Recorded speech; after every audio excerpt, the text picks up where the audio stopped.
Will 2024 be another challenging year for startups? Well, the World Bank actually came out with the following prediction for this year. They said that global growth is projected to slow for the third year in a row, from 2.6% last year to 2.4% this year, almost three quarters of a percentage point below the average in the 2010s. They're also saying that developing economies are projected to grow just 3.9%, which is 1 percentage point below the average of the previous decade. They are dubbing this the weakest half decade performance in 30 years. Hi, everyone. My name is Hessie Jones, and welcome to Tech Uncensored. This is the so called recession that never really came. And the reason I say that is that we've had in the last little while low unemployment, despite the fact that we've had high interest rates. But there are indications similar to what we've seen at the start of the Ukraine-Russia war 2 years ago that set off this economic fallout where we saw a fall of both crypto and NFTs. At the same time, there was this massive investment pullout from overvalued startups that received millions in funding during the pandemic. So this time, while the economy is in a better place, we still see mounting geopolitical tensions that will actually weigh in and influence what happens with investment this year. What we've seen in 2023 is something that we continue to see at the turn of the new year with the rising tech layoffs. It was amazing to me how many workers were laid off last year. Amazon saw the most with over 27,000 workers, Meta 21,000, Google and Microsoft respectively around 12,000. So in the fall of last year, I spoke to David Wright, who's an investment analyst, and he said, and I quote, investor returns in the VC industry have not always paid up for the risks involved in private investments. So he noted that in the last 4 decades, VC performance had its ebbs and flows, with the 90s being the standout period. But the average returns from VCs have always consistently hovered around 9% compared to many of the public markets. But he highlights that the most telling metric is 1.8% returns, indicating that there is this disproportionate performance that favors only a handful of VCs, while a majority of them have actually underperformed. So the question is, will investors be more measured and discriminating in their search for promising new ventures this year? For founders, what's actually in store for them as the year unfolds? How should they be managing their businesses, not only to improve growth, but increase their visibility to investors and essentially weather this storm of uncertainty? So thank you everyone for joining. I'm pleased to be joined today by 3 seasoned startup advisors and investors, and I will add them to the stage. Welcome Brian Duarte, who is a social venturist. He's a serial entrepreneur, a professional engineer, and has over 30 years experience in the energy sector. He is a managing partner at Black Tech Capital and our newest EIR at Altitude Accelerator. Welcome, Brian. And Glenn Nishimura is the principal and chief people strategist at Nishimura Consulting, which is based here in Toronto. He's an experienced advisor, consultant, and mentor, and helps many early and growth stage startups and scale-ups across North America, Asia, Europe, build and optimize their teams, culture, and people operations. And finally, last but not least, Olga Cruz, who is a senior associate at impact investing firm Good and Well, and she leads the impact management practice and sources, analyzes, invests in early stage Canadian businesses. Her prior roles involved investing in healthcare and agriculture innovations, and she has dedicated her efforts to actually supporting entrepreneurs in conflict-affected regions, guiding them towards investor readiness. So welcome, everyone. Thank you. So we have a full group today, and I'm sure you all have your opinions on what's happening with the economy and how this affects founders. So let me start with Brian. Is David Wright correct. Investor returns in the VC industry have not always paid up to the risks of private investments. And more importantly, he says that there is this disproportionate performance that favors only a few VCs. So yes, he is right. I mean, people, I think we exist in this myth that all VCs, overall it's performing well, it's doing well. But if you go and dig into the numbers, what he's saying is absolutely correct. And it's borne out. If you look at 2021, 2022, there was a lot of money thrown in by VC funds, VC firms into startups without, in some cases, doing a lot of diligence. And I think the number I saw this morning, if you discount for large investments into companies like OpenAI, it's $88 billion in write-downs that has happened over the last year. So yes, overall, the industry hasn't performed that well, and it's favoring a select few. And that's why I think going into 2024, you're going to see a lot more investor diligence, right? Not only from investors themselves in the funds, but investors looking at who to invest into. So where you look at that from the startup perspective, it's going to take longer before they get money put into them, because investors are going to hopefully be doing more diligence. I mean, I can speak for myself. One of the things that we do, we actually start working with founders well before we're ready to make an investment, to understand who they are, what they're doing, what they're building, and can we help them? Can we help them be successful? We're not one of those venture funds which it's just put the money in and hope the company's going to be successful. I think the smarter investors are going to be working closely with the founders, whether it's connecting them to their networks, providing them different expertise that they're going to need along the way as their companies grow. But it's going to take a lot more diligence from investors to break that cycle. But it still probably will be those funds that are doing those sort of things that are going to be successful. And from the startup perspective, it's going to take time, as I just said. Okay. Olga, so I assume that you're the same way. Like you build relationships with founders earlier on before you actually start investing, right? And I know this is one way to minimize risk in the future, because you know that they have something there, you like their team, you've built a relationship with them over time. But you also say that, and I want you to respond to that. But you also talk about the fact that 2023, despite it being a tough year for startups, is that the fear induced by the overall decrease in funding led to this natural selection process that you call entrepreneurial Darwinism. So, can you expand on that? Yes, of course, Hesi. So, first, to address what Brian was saying, 100%, we want to meet the founders even before they are starting to raise and develop that relationship. I think that even the process of building an investment memo is a chance to see if you can trust this person, to understand if you can work with them. So definitely it's a key part of the due diligence and how we build relationships. And then back to your question about the entrepreneurial Darwinism. So 2023 was certainly a year that impacted investor confidence.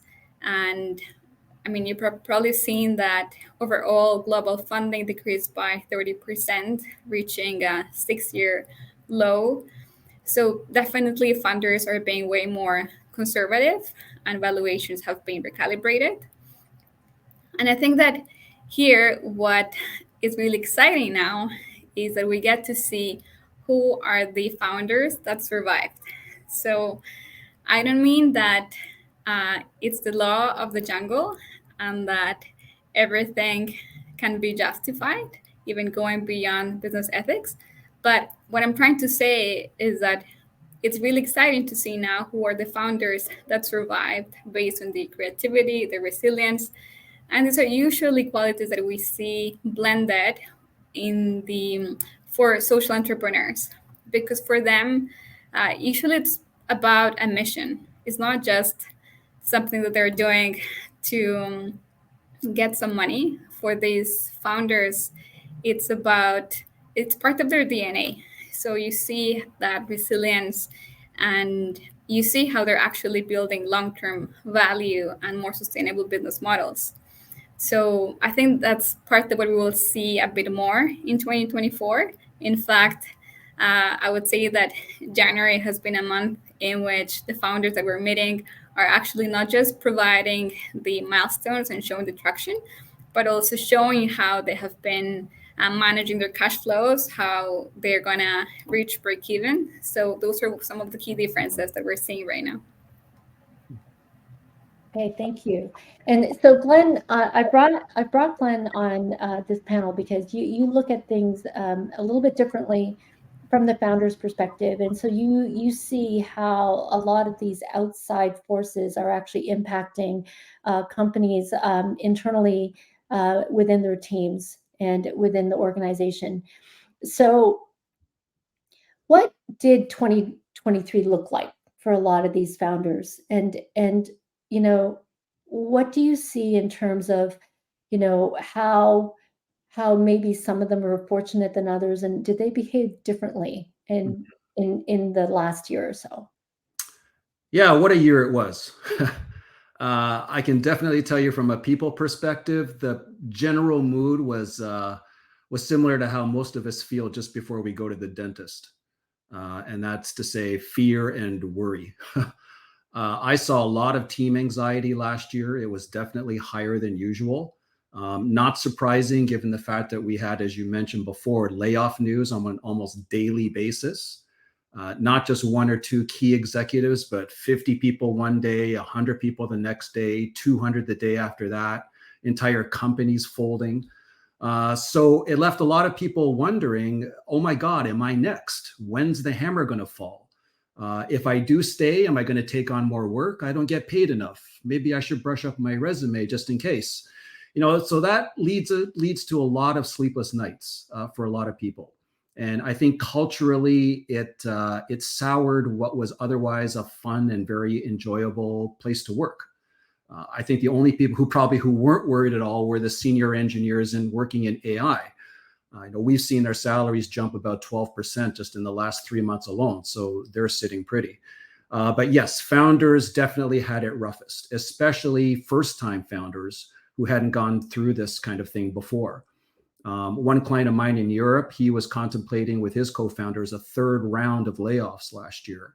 And another client of mine in Singapore, they were pretty much choking up when we were talking about who was potentially on the chopping block and how they were going to actually break the news and handle all of those layoffs. So yeah, it was a year that was very stressful. And I think it's a year that a lot of startup founders would rather soon forget. Yeah.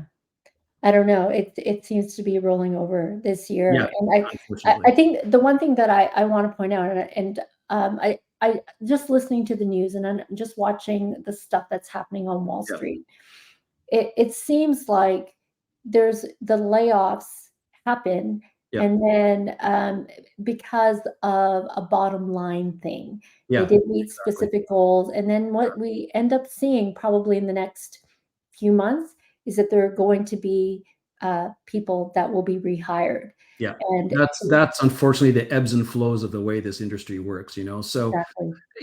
not surprisingly, the fortunate ones who actually fared a little bit better than others, they were probably among the smartest, because they were the ones who didn't massively or needlessly overhire during the boom times. So they didn't have to lay off as many people or go through as many rounds of layoffs as other people. And if they did lay people off, they managed to get away with doing it only once. Even if it was an exceptionally large number, they only had to do it once. They followed the old adage we have of cut once, cut deep. Because if you have repeated layoffs, and especially if they're very close together, it's usually a good indication that the initial cuts weren't deep enough. Right. And that's the unfortunate thing, is everything's tied to certain metrics. And if you don't hit those metrics, then, a fallout happens. Correct. So, Brian, let me ask you this. You yourself see that maybe this could be a pivotal maybe year for generative AI or AI in general. We're starting to see parts of it after last year, making strides within like across industries for productivity, for content management, and now it's starting to make its way like across organizations. How do you think in general AI will play out? Well, I mean, AI in general, for one thing, it's become a general buzzword. So everyone is spouting AI. Almost every single tech company I talk to has AI involved. So you've part of it's going to be, if I look at the investor perspective or even the consumer perspective, doing a deep dive into truly what is AI for that particular company. Is it just some simple machine learning where they're able to analyze a large data set, or is there more depth to it? What is the data sets? What's the model? So there's a lot of components to AI, but it is definitely something that everyone is exploiting. I mean, you've got companies out there that are using it for reasons to either lay off or not hire certain people, and we know that it can make better decisions. You look at, say, doctors, for example, and the amount of times that they're wrong, but yet they don't have exposure. An individual doctor doesn't have exposure to the latest techniques happening all the way around the world, from in the space I'm sustainability and clean tech. What's the latest? What's going on? So being able to use AI to analyze what's happening in different areas, to be able to do predictions off of that analysis to fill in the gaps, it's going to be a crucial component. And so the successful companies this year are going to be those that are able to exploit an AI's capabilities, but also combine it with their own knowledge and their own way of putting it. Because I know you made a mention that general intelligence, or general is on its way. I think that's a long way away. I don't see that as coming anytime or soon.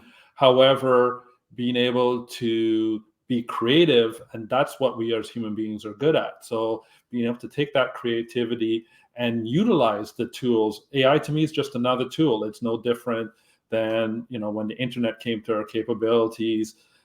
How can you use it? Those that can utilize it, and make the best users are going to be doing the best. So definitely a key thing, and understanding how to use it is going to be critical. Okay, thank you.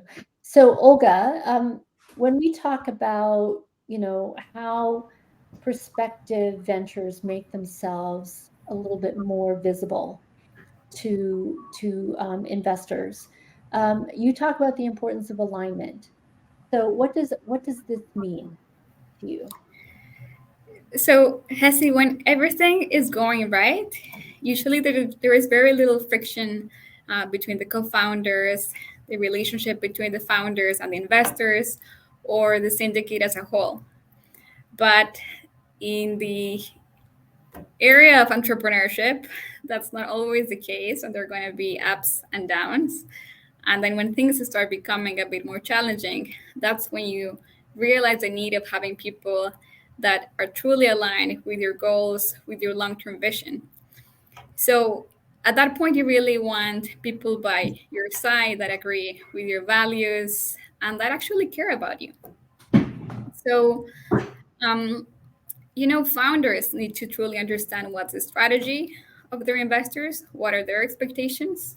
If, for example, they're expecting an exit in a couple of years and they just want to prioritize short-term gains, or if they can be more flexible because of that commitment to that long-term goal.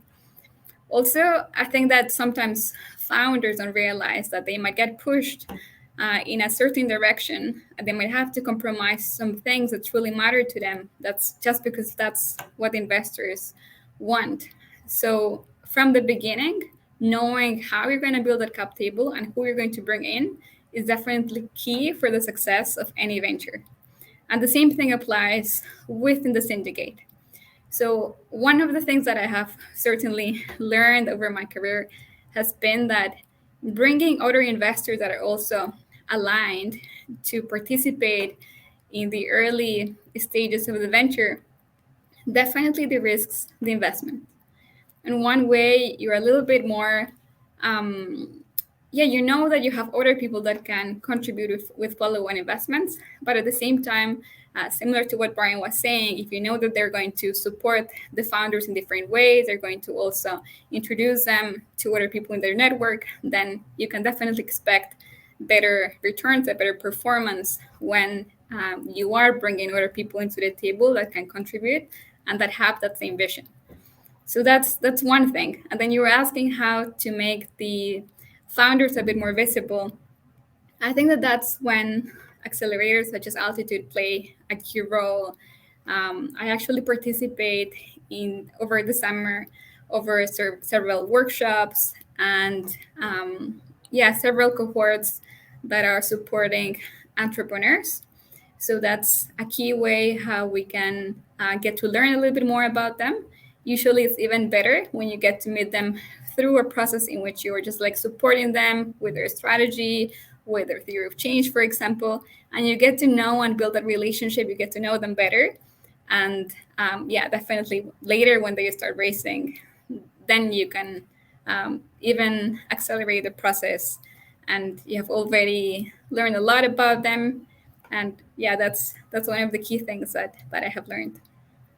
I want to turn to Glenn on this one because Olga, you talked about ways that they can be more visible to investors and maybe things that they need to learn or need to improve on.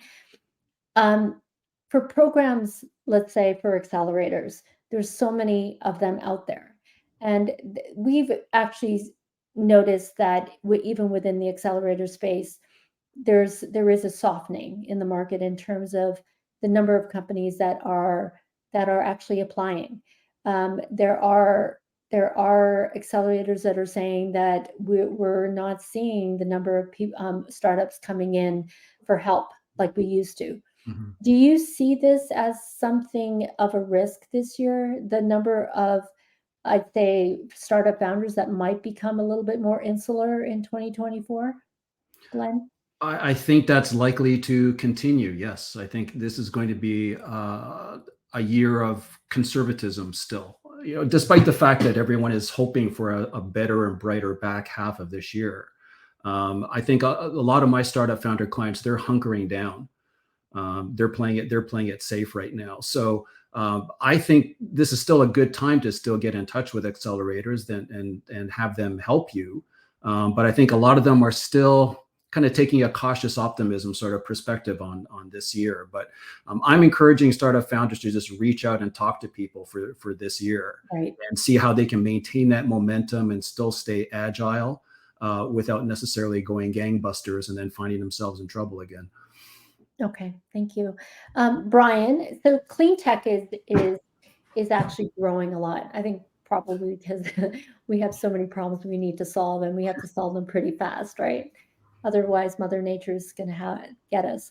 But what do you think is in store for this sector in 2024, especially with the potential softening in the investment side? I mean, there's a couple aspects to that. The good news for the clean tech sector is that governments still continue to put money towards them. Here in Canada, we've got different things. Hopefully, the whole SDTC debacle gets sorted out soon, and because that was a great source of funding for clean tech sustainability companies. However, there's other initiatives that are out there. There's a lot of different initiatives in the US and a lot of different foundations. So when you start talking about what else is available, going out for foundations. So what I advise clean tech companies is put a plan in place. Put a plan in place of where you want to go and look towards what you're solving and where there may be a match. One of the best companies that we have, they've already mapped out 5 years into the future. Okay, we know we need VC type funding to cover off our operational costs, but because of the space we're involved in, it's going to take massive project costs to meet them. So what foundations, what institutions can back them? So start mapping out of a plan and go looking what grants may be available to see there. So that is an exercise unto itself. And again, going back to what Glenn was saying, bringing in, and it's not, yes, be conservative with what you're doing, but do not ignore accelerators. Look to see what accelerators could be aligned that can help you with that mission. And I would say a lot of accelerators, there's a lot of similar content. So really look and spend some time digging in when you're looking at an accelerator, who the people are in there that can help you with that and connect you to whether these grants and so on. Another big untapped area for clean tech is corporate funding. A lot of corporations are looking to either decarbonize what they're doing or to beef up their environmental initiatives. And so what corporations may align with what you're doing, and that may be either a source of funding, maybe a source of customers. The best problem to solve is a problem that somebody already has. I mean, we know in this industry, you're either solving for product market fit, you're solving for team, or you're solving for scale. And for me, when I look at companies in the clean tech space, I want to make sure the team is the right. So that's the same thing that Olga was talking about. We were talking about before. There's teams that the values aligned. Are they have the right mentality framework? Are they coachable? So great, that one's in place. So that's a definite thing for any type of company, including clean tech companies, making sure that. And now when you look at product market fit, if they're looking at corporations and seeing what are corporations' problems, what are the things out there that we can solve, or how does that align with something, our solution, they can be a great source of funding as well as a great source for customers. So then the only thing you should be solving for is how to scale up and how do we reach the sizes that is needed to make that big impact that they're looking for in the clean tech space. So a huge opportunity. To me, it's a great space to be in, and so much is going to be changing and coming, and it'll be changing rapidly because Mother Nature is not going to sit back and say, oh, that's okay, we won't worry about forest fires this year or floods or massive environmental disruption. We've caused it, and it's going to come at a faster pace. So getting to those solutions quicker is what we need. Okay, thank you, Olga. What do you think? Like, are there other opportunities within the clean tech space for founders this year? Well, it's a fascinating space, and definitely we're hoping that SDTC will come back. But you can already see that there are many other foundations that have committed to use their capital for clean tech. And I would say that maybe something that is improving is that before we would see more capital for like Series B investments. And I think that that's changing a little bit. And now it's a bit more available for early stage founders. So it's definitely a great time for founders to start building in this space. It's urgent. It's where also more capital is coming in. We're also seeing 2024 is going to be the first year in which the Social Finance Fund that is backed by the government of Canada will start reaching the entrepreneurs as the fund managers have started deploying their capital. So definitely it's a space that is picking up. I was reading this morning the CIBC report of 2023, and one of the things that they mentioned was that the top performing companies were actually the companies that were in the fintech space and the space related to sustainability. So it's a good place to be investing in. Thank you. So Glenn, I'm just going to touch on something that you said in an article. You said, with cheap money and high valuations came the boundless optimism that the good times would never end. So what are the implications of this and the lessons that like founders this year can take with them? I think in some cases, the biggest implication and arguably the most dangerous is simply the development of hubris. When you have easy access to capital and all of your friends and your family are saying that your company is worth some insane and unrealistic valuation, it's very easy to start believing that you're invincible. And that can start creating some very serious blind spots. So in terms of lessons, what I'm encouraging my founder clients to do this year are three things on the people front. Number one, don't just work on your PMF, as Brian was saying, work on your PCF, your people and culture fit, because this is going to be foundational to your growth. Absolutely. Number two, take care of your existing team. Especially if you've laid people off recently, you will find that morale is extremely fragile right now. So you have to stabilize and control any bleeding before you completely hemorrhage out. And if you've never done a stay interview before in your life, now is a great time to start. And once things do start to improve, and we're starting to get a sense of that right now, don't stop. Don't stop caring. Don't stop investing in your people, because ideally you should be checking on the pulse of your people and how your culture is doing as frequently and as intently as you would your financials. I would love to see it have that same degree of emphasis and focus. And third, don't stop recruiting. You don't necessarily have to hire right now, but you have to keep looking. You have to keep talking to people. It's absolutely imperative that you keep that talent pipeline full at all times, because the worst time to start looking for people is when the economy turns around and everyone is fishing from the same pond as you are. That's way too late. You have to get your hooks in early. Okay, thank you. That's actually a good segue into the next question, because Olga had this interesting quote about it being more important than ever to bring our humanity to work. And so this is what you said, Olga. You said whether you call it stakeholder capitalism, conscious capitalism, or some variation, this approach simply flows from bringing our whole selves to work. And organizations make better decisions when they make they make room, for the full scope of people's values, concerns, and capacities. Can you expand a little bit on that? I want each of you to kind of respond to what this means to you. Olga first. So we're often taught that we need to park our humanity to work, to our humanity at the door, to do business. Mm-hmm. But what we're hoping we can see this year is more people, more investors, more founders bringing that humanity to work.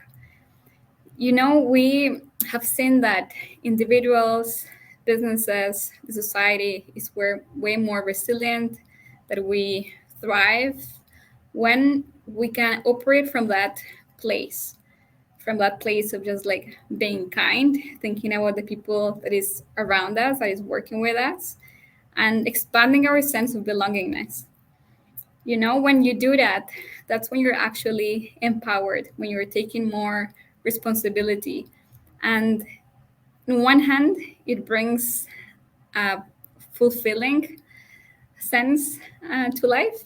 But at the same time, if you want to see it just from like a very rational perspective, it actually improves long-term value as you're improving all of your environmental, social, and governance aspects. So regardless if you have an impact focus or not, you still want to have at least a minimum threshold of these practices. And there are very easy ways how you can check on how are you doing. One tool that I highly recommend is ESG VC. So it's a very simple assessment to just like check on how are you doing, what's happening with your team. Are you actually prioritizing their well-being? How is the diversity of the team? What's happening with the oversight of the company? So it's definitely something that just can't be forgotten. And it's something that is definitely going to help us in this year to thrive as a society. Okay, thank you. That's very well said. Brian, what do you think? I mean, what Olga said was great. I mean, it's so key and so important. I tell people all the time, solving the climate crisis is not really a technological challenge. I mean, we have technological things to develop, but it's a people challenge. It's about cultures, changing behaviors. So all that starts inside of a company. If you're bringing your humanity, as Olga said, if you're bringing yourself to work and you're looking at how do you feel about this? How do you feel about why you're solving this problem? That will come across in how you solve the problem. So it's a very critical component. For me, we go back to talking about values. One of the values that's important to me is love. And it's not love in the romantic sense. If you have love for the people you work with, if you have love for your customers, if you have love for the planet, you're going to make better decisions than if you are just chasing a dollar. So, and again, to me, where we're looking at having this big impact, having an impact on the climate, all that has to come into play. Otherwise, if it's just about the dollar, or if you're in a company about the next fundraise and not where the company's going for the future, or that big mission that you started off with, you're bound to fail in the end. You may get a payoff as an individual, but why you set out to do it will not carry forward if you don't pay attention to all those humanity aspects of it. I mean, Olga couldn't have said it better. Mm-hmm. Thank you. And Glenn? Yeah, kudos to Olga as well. I think she captured this perfectly, because I'm really happy we're talking about this, Hesse, because this really is the backbone of the kind of culture that I want every startup to have. This level of vulnerability, empathy, open communication, this is what attracts the brightest minds to join your company over another company, right? It has nothing to do with gobs of equity or getting company t-shirts or unlimited cans of Red Bull. This is really what attracts the brightest minds. And particularly in this type of environment and atmosphere, it's also what keeps those brightest minds from jumping ship when the going gets tough. It's what keeps them in the game. But that said, creating an environment like this is not easy. It takes a lot of work. It takes a lot of focus. And I think a lot of startup founders just assume that it's going to happen organically. It's just going to happen by default. It's just going to happen overnight. I'll just cross my fingers. It can't be. It doesn't work that way. It has to be part of a deliberate plan that the entire company is committed to. And as I tell my startup founders, it has to be embedded in every practice and system that you have, particularly as it evolves around people. So stop hiring people based on experience and skills. Stop assuming that someone with 10 years of experience must be twice as fast, twice as smart, twice as skilled as someone with 5 years of experience. It doesn't work that way. This is what we should be leading with. This is the kind of foot that we should be leading all of our hiring and interview questions. And then everything else is just a nice add-on, because if you don't have this, you don't have anything. Thank you. That was amazing from all of you. I feel like we covered so much. I'm going to ask one last question, but I don't know if there's any more to add to this, but I'm going to ask it anyway. So from all your perspectives, what should startups do this year differently, given the economic outlook? And if you do have advice to aspiring new founders, what would that be? So I'll start with Olga. So Brian was saying earlier that usually startups are solving for the same issues. So when we go through the list of the hundreds of companies that we have evaluated in the previous years, and we see the reasons why we have passed, usually it comes to the same. One, scale. So there are many advantages of building companies in Canada, but also, even if you just think about the size of the population, that also results in sometimes limitations to scale. So one of the things that we usually encourage founders to do is to think beyond the Canadian borders and think when it's possible to even like venture into the US, to think about North America as a whole, and to, like, from the very beginning, think how can they build defensibility globally. So that's one. Then the second one would be usually product market fit. And I mean, one, we know that resources might be limiting right now, but that's when you have to be very resourceful about how you're going to prove that traction, how you're going to demonstrate that there is that appetite for your product, for your service. And some of the things that I usually recommend is building wait lists, creating distribution agreements, even like just making sure that you're speaking to your customers, that you're like co-developing the products and services with them. That's already something that demonstrates that you are on the right way. So that's something else. And then finally, back to your question about what would we recommend to aspiring entrepreneurs, I would say that, again, like, there has never been a better time to build a company that is mission driven. I would say that overall, when it's urgent, we know that summer will come soon, and we don't want to see these forest fires. There are many challenges that we have right now. So there are many problems to solve there, but also there's an increasing appetite from investors. And we definitely want to see the ecosystem growing. And we have many advisors around willing to support these entrepreneurs. So certainly, I would say take 2024 as a call to action and start building also from your heart on what are the things that can improve people's lives, that can truly improve the environment. Thank you. Thank you. And Brian? Yes, there's a couple of things that I say startups should do in 2024. To me, one of them is diversify your team. We're supporting underrepresented founders in the climate tech, clean tech space. And it's not just because those are the ones that have been passed over, haven't got the investment, but we also see they tend to be more resilient. If you're not founder from any one of the underrepresented groups, you've usually had to do more with less. So going into 2024, or going through 2023, those founders are the ones that I saw knew how to stretch out the capital that was given for them. I think Glenn had said, it's not about going and looking what's the next big capital raise, right?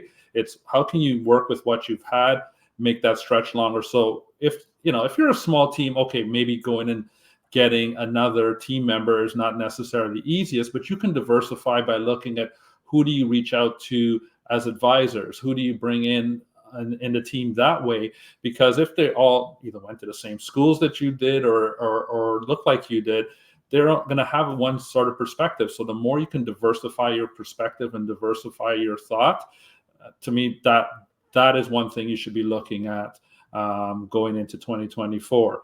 The other thing for aspiring founders is, I love what Olga said, leading from your heart and leading to solve a big problem that you're passionate about or is passionate about the future, but also go and talk to customers about it before you build anything. I still remember one of the entrepreneurs, I was mentoring her before. She had this great idea and what she wanted to do, but I just kept encouraging, go out, talk to people, go talk to potential customers for this product, and realize as much as what she thought she was solving was great, there wasn't a demand for it out there. So she pivoted and changed into something where there's a demand. So even before you build anything as an aspiring founder, make sure you first talk to customers or potential customers. And it's easier than you think, and see, are people really willing to get this, buy it? And it's a bit of a challenge when you're looking to disrupt something or disrupt an industry, but getting that good understanding before you go out and put a lot of time and effort into building something is key. And again, speaking, accelerators like Altitude can be really great in helping you get that focus. Thank you. I like what you said about the diversity angle, because as you know, I'm sure you all know that there is a war on DEI right now, especially in big tech, because from their perspective, it's the thing that's slowing down progress. And if they have to get, representation and different perspectives at the table, the people that normally make the decisions, it just frustrates them to all hell. So let's keep pushing for diversity in teams and as well as perspectives. Yeah. Okay, finally, Glenn, what do you think? Agree totally with everybody's saying. Thank you very much. Like groupthink is very dangerous, particularly for a growing startup. First of all, I think when the economy and all of its associated parts starts to improve, I would tell startup founders to not step on the gas and start hiring like crazy to make up for lost time. I believe it's a misnomer that growth and success and the size of your team, that they have a proportional relationship. They don't. Small teams can accomplish some very big things, and yet we are conditioned, many startup founders are conditioned to think the larger the better. As you all know, a lot of startups bulked up over the last few years. They thought that they could execute better and execute faster if they had more people. But a lot of them were in for a nasty surprise when they realized that it was exactly the opposite, that these larger teams actually added friction, they actually added complexity.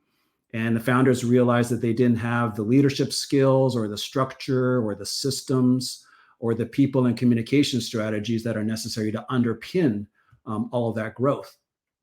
So, and my last piece of advice for startup founders, regardless of whether it's one person or two people or even an independent contractor, if you find yourself in the unenviable position of having to lay people off this year, and as we've been saying throughout this show for we're 2 months in and we're still seeing it continue, I would only ask that you please do it compassionately. I can tell you horror stories of some very impersonal and cold ways that people were laid off last year. And that's not the way we should be doing it. That's not the way we should be developing our company brands. And it's not the way that we should be doing things as human beings. So if you do have to lay people off, please do it respectfully. Please do it compassionately. And also don't just consider how much somebody earns or what their job performance is like or what their job title is when you're deciding who to let go. Right? Think very carefully about each individual's future potential. Think about who lives your vision and your values and who actually contributes to the type of culture that you ultimately want to build. Because when all of this negativity and all of this economic downside begins to improve, and we're starting to see signs of that already, you need to have the very best people standing with you in order to rebuild. Thank you. That on that beautiful closing note, thank you, Glenn. That's all we have time for today. So I thank Brian, Glenn, and Olga for joining us. If you want more details on this topic, we actually wrote a beautiful article about is 2024 the year of investor restraint and startup resilience. It's on our website, altitudeaccelerator.ca. I invite you to check it out. Also, in our audience, if you have any topics that you want us to cover, please don't hesitate to reach out to us by email, communications@altitude.ca. Thank you again for joining us. And in the meantime, have fun and stay safe. Thank you, Hesse, for having us. Thank you.